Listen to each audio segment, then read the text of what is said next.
of vaccine distribution in the next 2 months. What do you make of this news? Well, it's good news, bad news, George. The good news is the Pfizer tests look good and we'll have a vaccine shortly. The bad news is that it's about 2 months before Joe Biden takes over. And that means this administration is going to be implementing a vaccine plan. The vaccine plan is very important, and it's probably the most ambitious undertaking since COVID began. Just to put it in focus, we did 120 million COVID tests in this nation over 7 months, scrambling, doing everything we can. We now have to do 330 million vaccinations, maybe twice.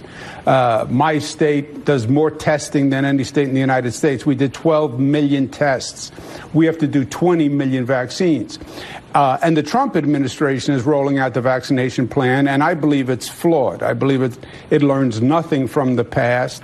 They're basically going to have the private providers do it, and that's going to leave out all sorts of communities that were left out the first time when COVID ravaged them. So what needs to be done that the Trump administration won't do that President-elect Biden could do?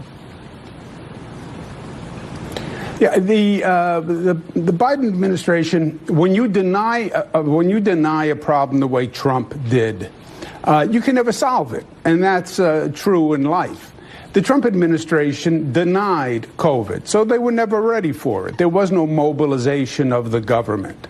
And they're still doing the same thing. They're going to take this vaccine and they're going to go through the private mechanism, through hospitals, through drug market chains, et cetera.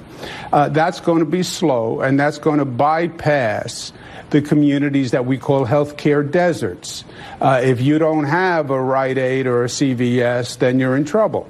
And that's what happened the first time with COVID. Why do we have such a disparity in the infection rate and the mortality rate in COVID? Because some communities don't have the same access to health care.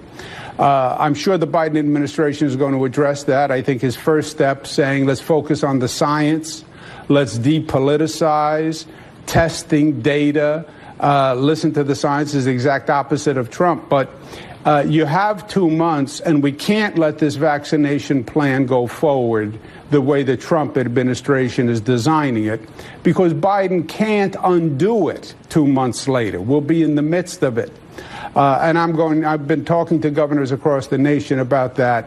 How can we shape the Trump administration vaccine plan to fix it or stop it before it does damage? And we're in an emergency right now. We're seeing the cases rise across